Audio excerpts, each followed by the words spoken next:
and use that. And then you'll have brown butter blondies, which just sounds way better. And they taste really good. I mean, these are good too without the brown butter, but if you want to do that, you can. Otherwise, just melt your butter.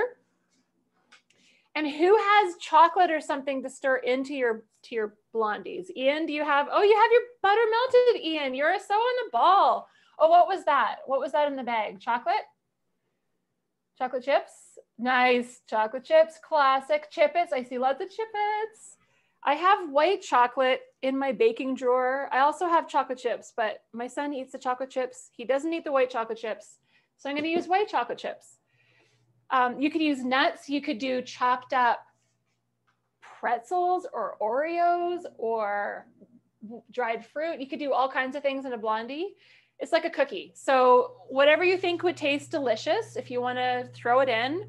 Sometimes I do like sweet and salty. So pretzels and chocolate, chips, even like ripple chips are good. Sometimes I crush them and put them on top, and then they don't sort of get soggy from the brownie. Okay, melted butter, chippets, nice. Oh, what kind are those? Butterscotch. Score chips, nice. Score.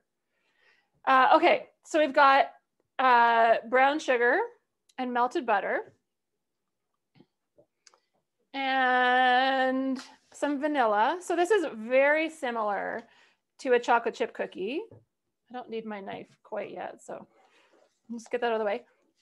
Chocolate chip cookie is butter and brown sugar and vanilla and egg, very similar. So you're gonna mix your butter and your brown sugar. The darker brown sugar will make a more molassesy blondie. It's actually just more molasses in the sugar. So you could use darker brown sugar, golden sugar, whatever you think. And like half a capful of vanilla. Oh, I'm almost out. Almost out of vanilla. Love it. This is what my grandmother used to do. I know I do this every time. I know it's an old joke. It's not even a joke. My grandma actually used to do that. She'd rub it on her neck. So some vanilla and an egg. Okay, kids, who can do a 1 egg crack? I love how many kids are here. Can you do it? I used to practice when I was your age. Can you do a 1 egg crack? One hand crack, one egg crack. Thinking one-handed crack, but one egg would make more sense. I'm gonna do a one-handed crack. Oh no, Mike's got the close-up on my hand. No pressure. Huh? I used to practice when I was a kid. I can do 2 at a time now. Does that impress you? If you get some shell in, just pick it out. It's okay. All right, so we got eggs, sugar. I swear there's more kids on this screen than the adults. This is awesome. This is so great. And if you want to use something other than vanilla, you could put like maple extract in there. You could do coconut extract, probably be good. Okay, and then flour.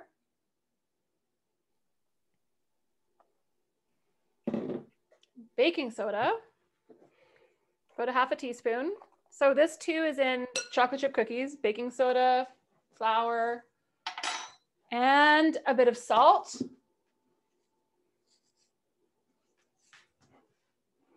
We'll stir that in. And look, our dessert is almost done.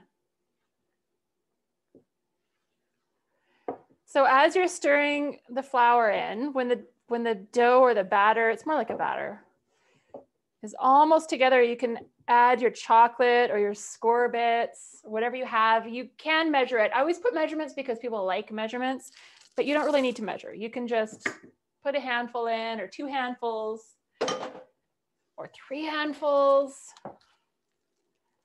Stir it in.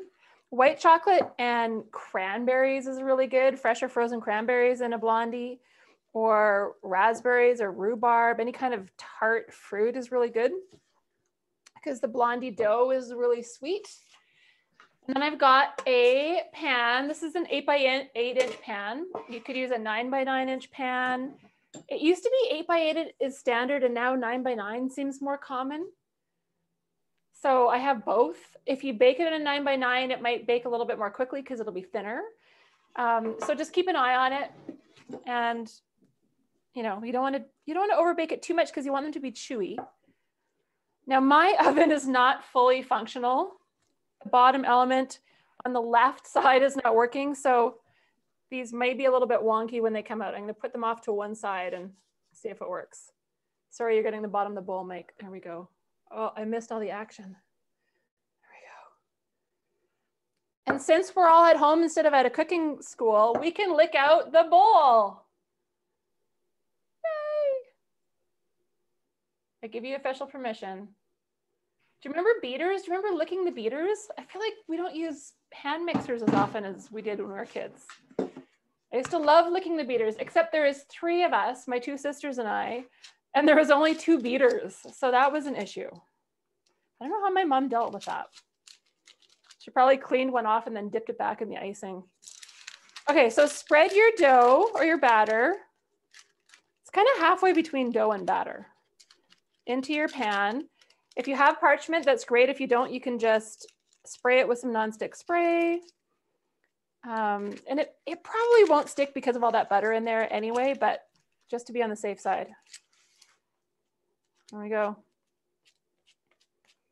Ta-da! Another thing you guys could do, if you want, when they come out of the oven and they're hot, you can sprinkle chocolate chips over and let the chocolate chips sit while they're warm. Sit for a minute or 2, and then you spread it and it will cover the top.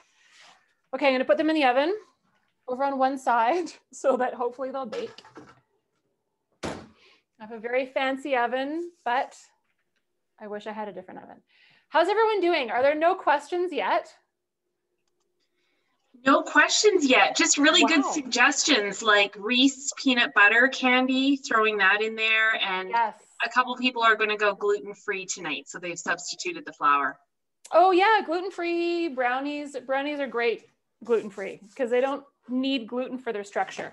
Okay, I'm going to grab my turkey from the fridge. And yeah, peanut butter cups would be great. Chopped up peanut butter cups would be amazing. Okay, I'm going to wash my hands in my soapy sink.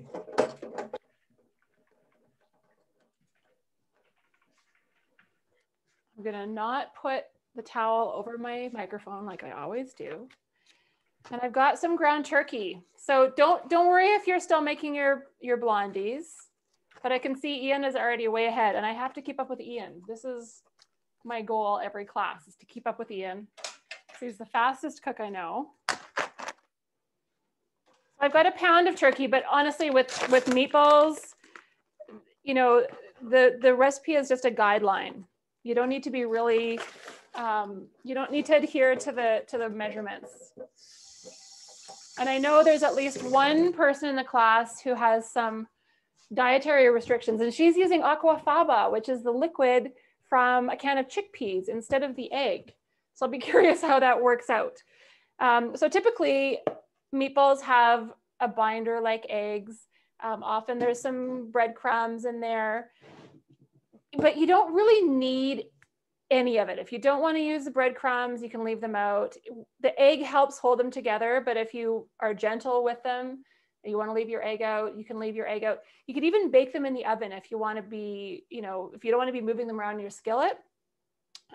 So we're going to do, where's my salt is right in front of me. We're going to do some salt and some thyme or some Italian seasoning. Just a quick question, Julie. Can they use pork and beef together totally, for these? 100%. So anything like that, great. Great. Or just beef. Pork and beef is a classic Italian meatball combination. So yeah, really any ground meat can be a meatball. You could use lamb, would be great. You could use ground chicken, you could use turkey. So yeah, any ground meat. My sister, when her kids were little, would make turkey meatballs, and instead of using breadcrumbs, she would use a box of stuffing, stovetop stuffing.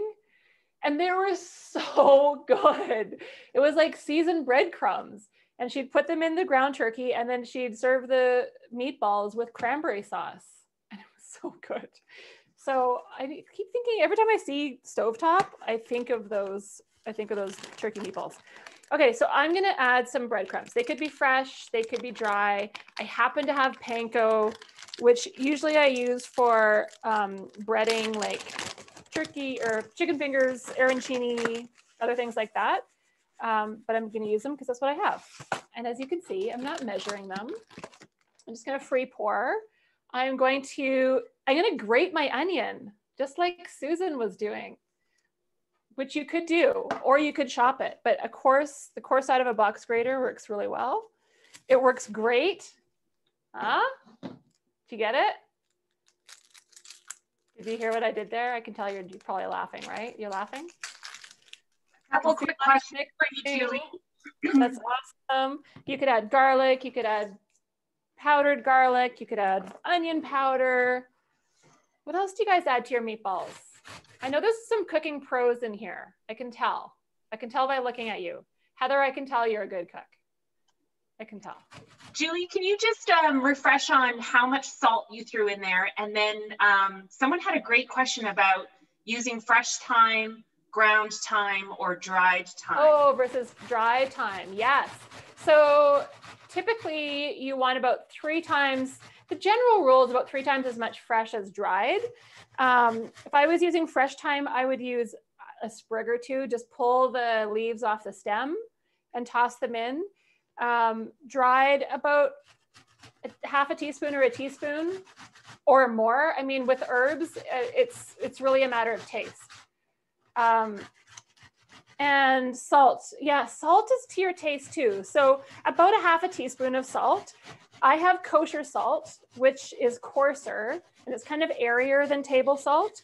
So if you're using table salt, like Windsor table salt, fine sea salt, all salt is technically sea salt. So it really comes down to texture. If it's fine, it's going to be more condensed and will be saltier. So just, add a little bit less if you're adding fine salt. I love grating onion for meatballs because it makes it nice and fine. You get all the onion juice in there. So I did a half of a fairly large onion because that's what I had in my fridge. So whatever you have, if you have a small onion, that's great. If you love onion, use more onion. If you chop it, I've got all this onion juice now. Make sure that you chop it fairly finely so you don't have big chunks of onion in your meatball because it might not cook all the way through. And yeah, mix it up with your hands. Ian's already shaping meatballs. So on the ball. How's everyone doing? Can we chop the onion or should it be minced to help keep it together? It can be finely chopped or grated. Yeah, chop it or grate it. If you chop it, just make sure it's fairly fine. Just because if you have big chunks of onion in your meatball, you might not, it might not cook through, is all. Okay. And I already added salt, right? Pepper, if you want to add pepper, I'll add pepper too.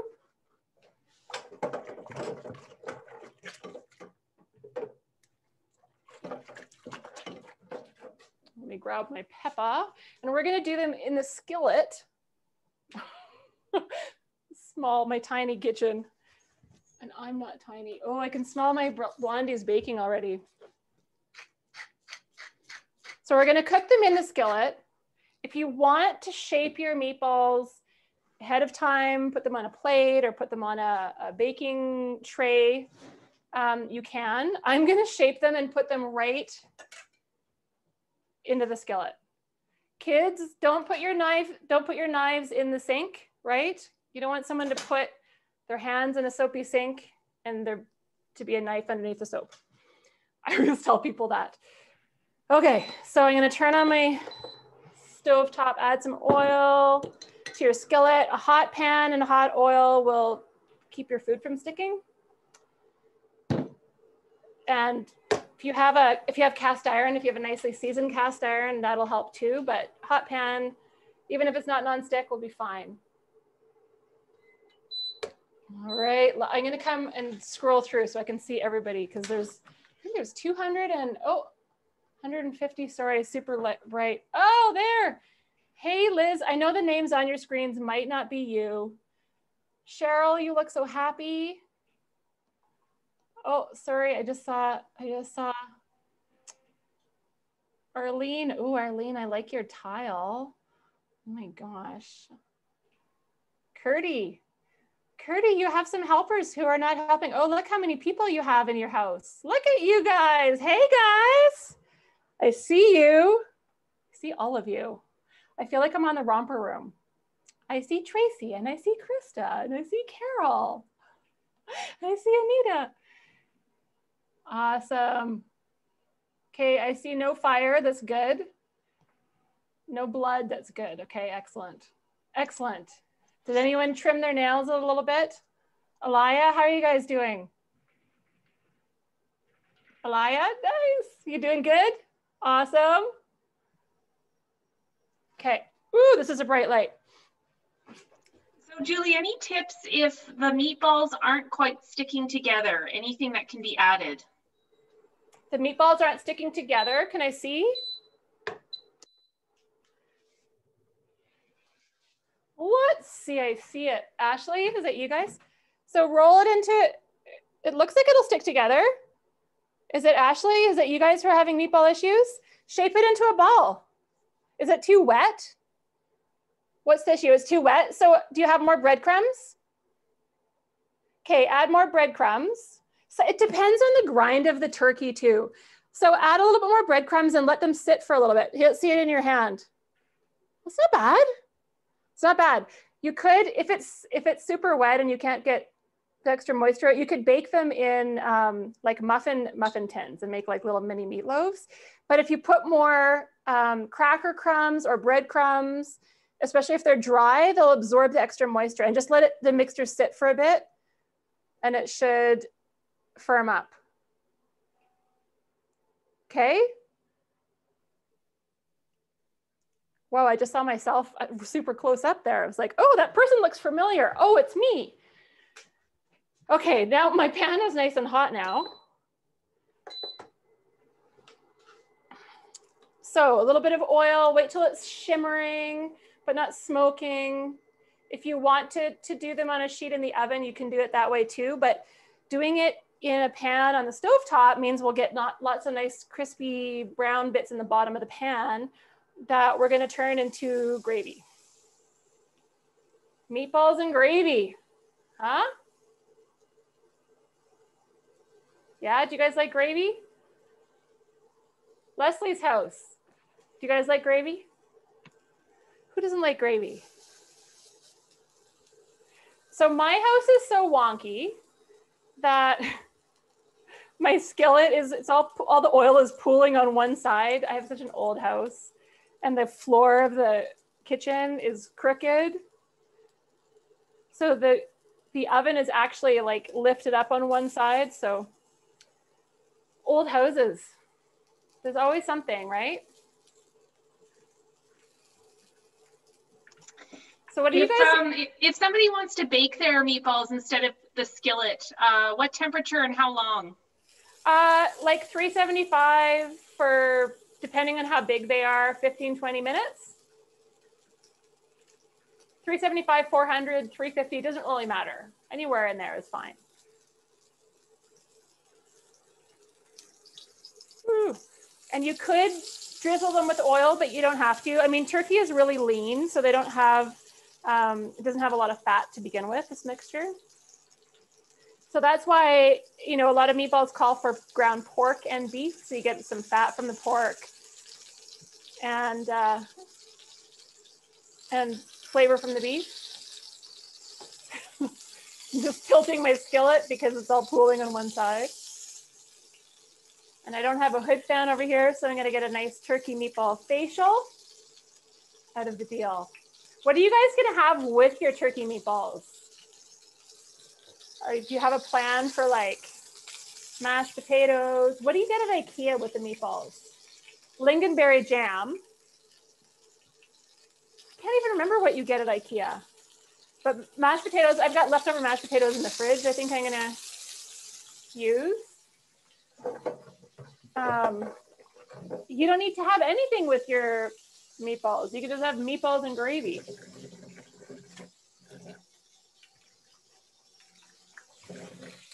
All right.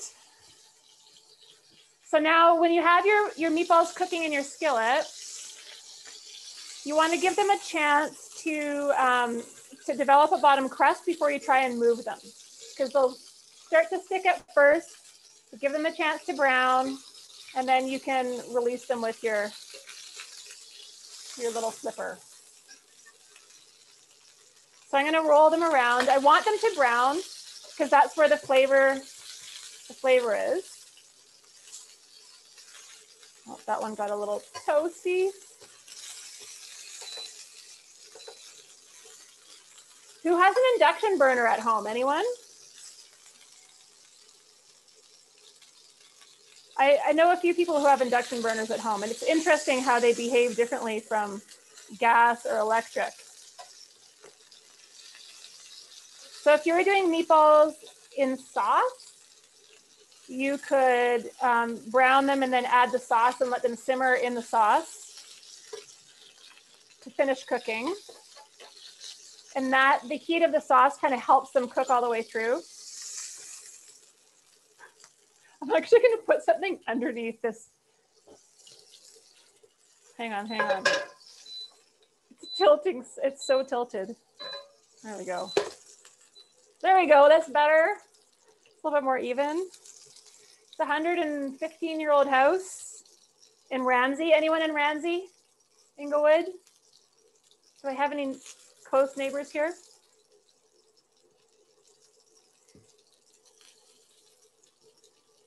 So if you want to only cook half your meatballs, you don't have to cook the whole batch. I think I'm going to cook only half so I can show you rather than cooking them in batches. You don't want to crowd your pan because if you crowd it, then they're going to kind of steam and it'll be harder to brown them properly. So if you don't want to cook your whole batch of meat, you can put the meat in the fridge, freeze it, save it for another day. If there's only 2 of you, you might not want to cook all of them, but you can refrigerate or you can freeze the meatballs too. So however you want to do it.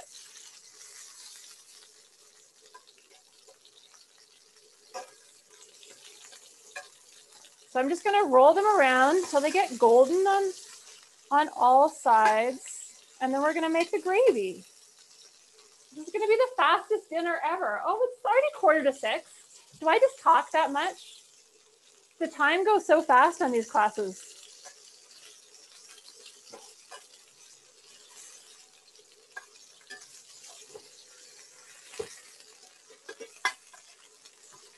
So I'm going to add some butter to mine as well. We're not going to get a whole lot of fat from the turkey itself. So you can add more fat to the pan if you like. We're going to need a little bit of fat for the gravy. And then the gravy you can make with gluten-free flour too. Super easy. If you're not sure about the seasoning, if you're not sure if you've added enough salt, you can cook a little piece of meat, like a little mini meatball, and taste it. And then you'll know if you want to add more salt, more thyme, more anything else. Julie, a question came through about how induction cooking is different from turn the volume up because I can hear that you're talking. Just how induction cooking is different from cooking with gas or electric. Well, it depends on the induction burner, but it's interesting. Was it the last class we did citrus possets, which are little cream. They're almost like a panna cotta, but they're made with cream and citrus, and they taste like key lime pie. And so I noticed the last class, as we were boiling the cream and the sugar on the induction burner, the cream would not boil over. It boiled up to the top of the pot, and then it started going back down. And on a regular stove, on an electric or a gas stove, I would have to take it off the heat or turn the heat down, but it would not boil over. So then I was doing a class over at Gorilla Whale in Inglewood. And we made it again on his induction burner. And again, the cream would not boil over. I find it so interesting. So I'm curious. People cook on them all the time. I cook on them often when I do shows, or if I'm on, back in the day when I would go to a TV set, they typically have induction burners. But they're very responsive too. So when you turn them off, it's like the heat just goes off, right? There isn't residual heat. Okay, so you can kind of tell if your meatballs are cooked by pressing on them. And when they're softer, it's like the hand test, right? The fleshy part of your hand. If you touch it when it's relaxed, that's what a rare steak would feel like. It kind of simulates how proteins tighten up as they cook.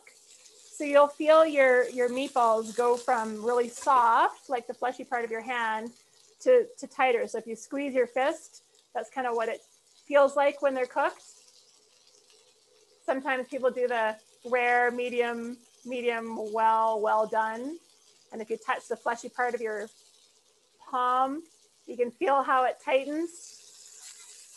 It's not a super accurate way to tell, but it's a good way to sort of practice and get a sense of what the meat feels like as it cooks.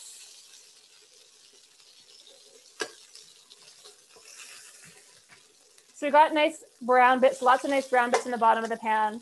And I like a stainless skillet for this, or cast iron is great too. Cast iron is great for everything. But if you have a nonstick skillet, the problem with nonstick coated pans is often you don't get those brown bits in the bottom of the pan. So you don't really have much to work with at the end if you're hoping for some gravy.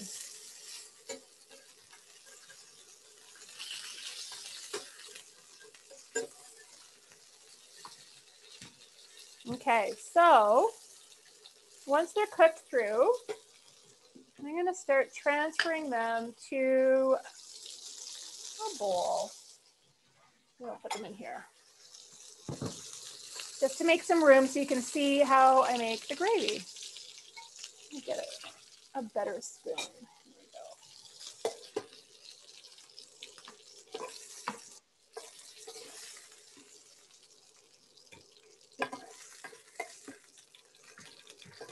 we go. Yum. That one does not want to cook. Okay, and I'm going to grab a whisk for my gravy. Ooh, she's got a whisk like this. You don't have to have a whisk like this. This happens to be the first one that I could reach. Okay, so I'm going to turn the heat down. This one feels like it's cooked. If you're not sure, just break one open and take a look inside. Okay, so for the gravy, this is exactly like making gravy out of the brown bits in the bottom of your roasting dish, right? If you do a turkey or roast beef or roast pork, whatever, you have those brown bits in the bottom. So we've got some fat in there. If you want to add a little bit more, you can. If there's a lot in there, you can drain some of it off. I'm going to add some butter because that will taste delicious. And flour. So you want about equal parts butter and flour, but you can free measure it, free pour.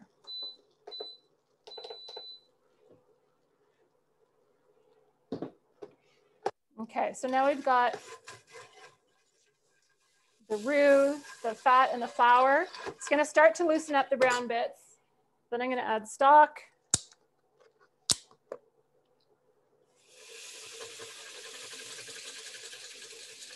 And just loosen up those brown bits in the bottom of the pan. And again, you can free pour. And as it boils and thickens, you'll see how thick it's going to get. So make sure it comes to a boil. And once it boils for like a good minute, that will cook the flour. It will make sure that it doesn't taste too starchy. And you'll see exactly how thick the gravy is. So if it's too thick, you can add more stock, you could add water, you could add beer or wine if you like, till you get the texture that you like. And I'm gonna add sour cream too, or cream. to make a cream gravy, just like IKEA, which is delicious. And if you want to do mushrooms, mushrooms would be great in this pan too. Like cook your meatballs and then saute some mushrooms and then do your gravy. That would be good. So this is fairly thick. I'm gonna add a little bit more stock. And each time you add more stock, let it come to a boil. You can kind of see how thick it is. And it'll thicken up as it cools too. So it will be a little bit more liquidy when it's hot, when it's really hot. How's everyone doing? Do we have meatballs yet? I see some cooking. Oh, so awesome. Okay, so this gravy looks good. I'm gonna taste it. How about that? You gotta taste as you go, right? You have to see if you like it or not. See if it needs salt. Just don't burn yourself. See, it definitely needs salt. You could add soy sauce if you like, because that's really salty. And then I'm gonna add sour cream. And you want a sour cream with some fat in it. If it's fat-free, it might separate with the heat. So this is 14%. It's gonna be just fine. But if it's lighter, just turn the heat down. You could even turn the heat off and let the residual heat melt the sour cream.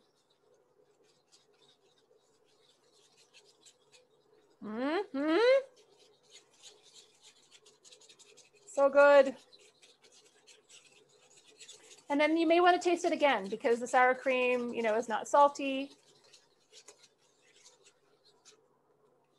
You don't have to add a lot of sour cream if you want just a little bit of sour cream. It doesn't have to be super creamy. I added a lot. Ooh, we got some more brown bits there. You got to scrape up those brown bits. Okay, I'm gonna taste it. I'm not gonna double dip. Even though it's my own house, so I don't know, maybe I could have. Yum, okay, I'm gonna put some pepper in there.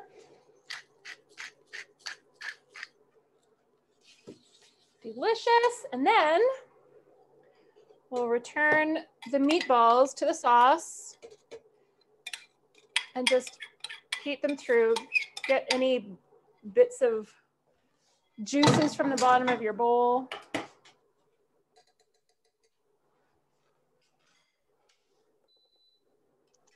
Hi, Julie. I've got a couple questions coming in about the blondies and when to check them and when to see if they're done. Oh yeah, after like 20, 25 minutes. So I'll check mine now. So my oven is a little bit wonky. Mine actually look good. My oven is, because it's currently broken, it's not working on the left side on the bottom at all, and top is a bit hot. So my brownies are done, blondies. I'm glad somebody asked. So you want them to be golden, pulling away from the sides of the pan a little bit. Yeah, like a big chocolate chip cookie. Ta-da, done.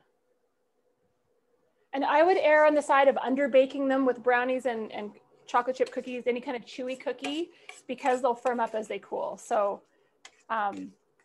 you don't want to over bake them. Although these are going to be chewy regardless because they're all the butter and the brown sugar. So they're pretty foolproof.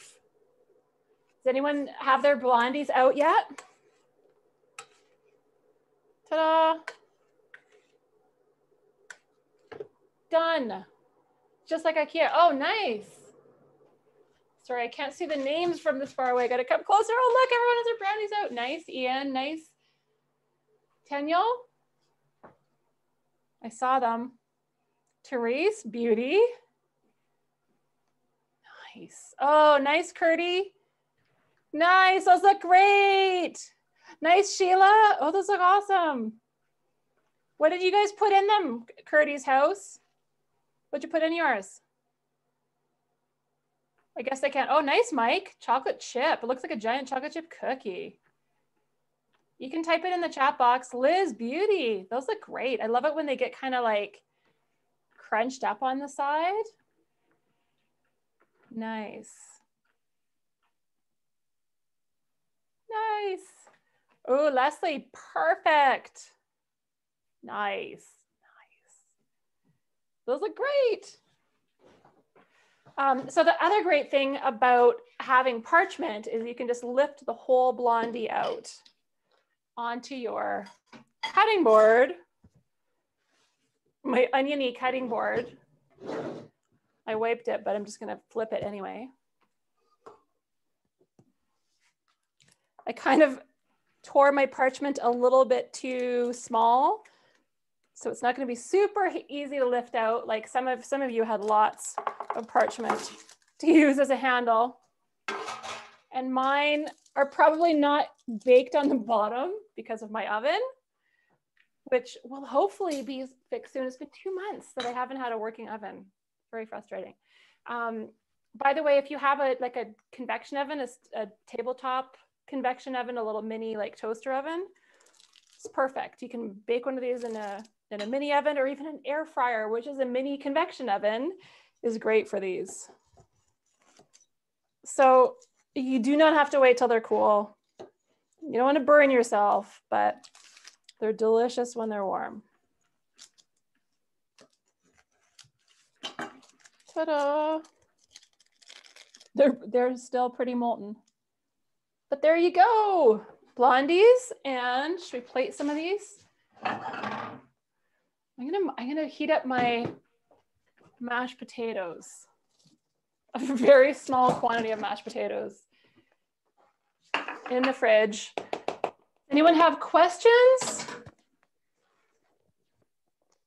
while we wrap up? Oh, nice. Do you just invert? Oh, Therese is inverting her. Oh, look at that. You did that with such confidence, Therese and Alyssa. You just, nice. You should have just flipped it out of their pan. Like you knew it was coming out of there, no problem.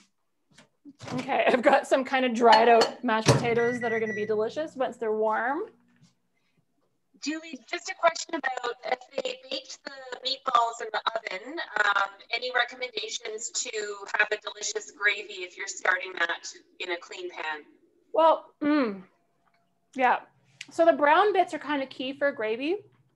If you have anything that so one thing that you could do, if you have an oven-proof skillet, you could brown them in the skillet and then put the whole skillet in the oven to bake them. Like if you can bake them in a vessel that you can then make your gravy in. So it could be a braising pot or a Dutch oven, a skillet, anything that you can do the gravy in, then you'll have brown bits. If you don't have brown bits, you can toast the flour in a dry skillet, and that will create some of the Maillard reaction, which is what gives toasty brown food its flavor. So you could toast the flour, add the butter, you'll get sort of a nice brown roux, and then add your stock, and that would be delicious. Or brown some mushrooms or onions or something else, and that would work too. Does that help?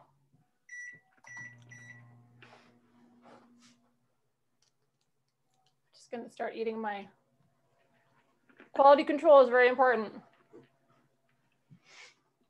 How are you guys doing, Ashley's house? Good? Do you have Blondies yet? Oh, nice. Nice, a round one. So smart. You could totally use a round pan. It doesn't have to be a square pan. You could use a skillet if you have a skillet. Oh, nice. Oh, your meatballs are good too. Sweet. Nice. Okay. I've got, oh, here we go. Mashed potatoes. They're steaming, so that's a good indication that they're hot.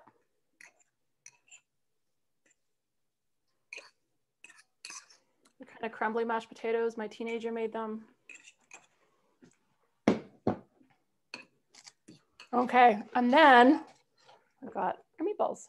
So you can, if you have something like noodles or mashed potatoes or toast, I don't know, anything that you want to serve them on, you can, but you can just serve them on their own too. And they'll be delicious. You can do a little flourish of parsley on top if you have parsley. I might even have parsley in the fridge. Wow, I just made a huge mess. Did you get that? Always. Such a messy cook. Are you guys messy cooks? I can hear some of you. Okay, I'm gonna do parsley just because I have parsley. A little bit of parsley on top, just because the camera guy is here. I want to make it look pretty. Curly parsley lasts so well. It'll last for a month. And I don't know, it looks kind of nice to have a little bit of parsley on top. But totally unnecessary, so don't panic that it's not in the recipe. Plus you get a little bit of green, right? Greens are good for you. I don't know if you know. Ta-da! So fancy. Right? Right, Ashley's house? Sorry, I don't know your name. I just have to go by, ooh, nice, Wayne. That looks good. That looks awesome. That looks awesome, Leslie and Christian. Okay, I'm coming around again so I can see everybody's food. Alex, that looks amazing. Oh, and I love your old Corningware. That's awesome. Anita, oh, Anita, you guys are just eating already. Awesome. Oh, Chantel, is that your Blondies, Chantel? It's so super close, but you have great handles. It must be your Blondies. You have great parchment handles.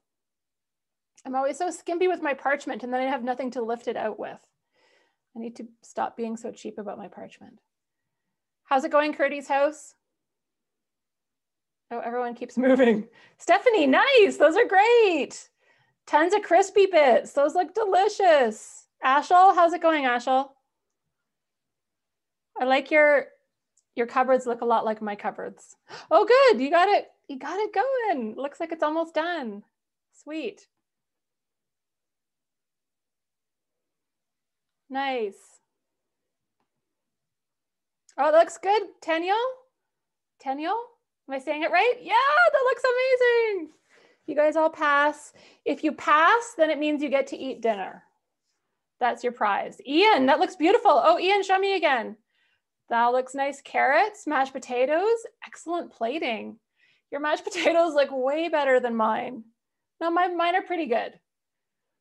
Nice, those are great. Oh, Ashley, that looks great too. Oh, those are some great meatballs. You could make ginormous meatballs. You could make patties. You could make, Sarah, nice, Sarah.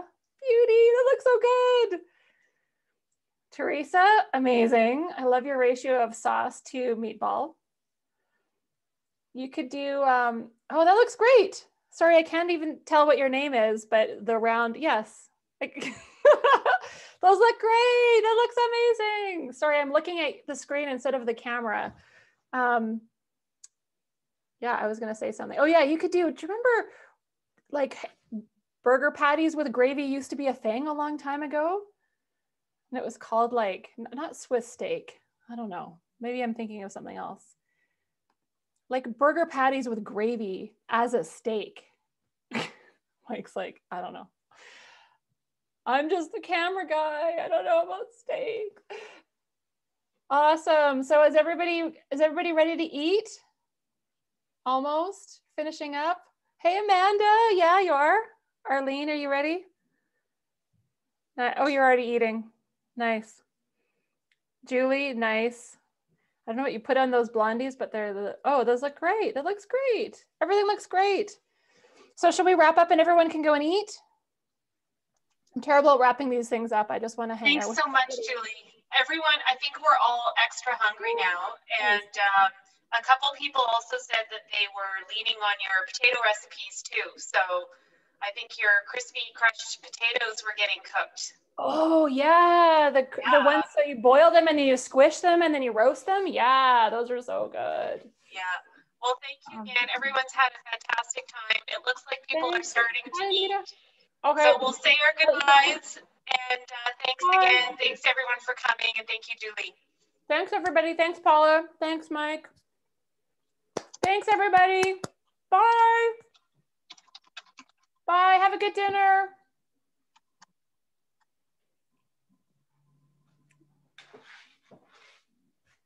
Bye. Bye Cheryl. Bye Wendy.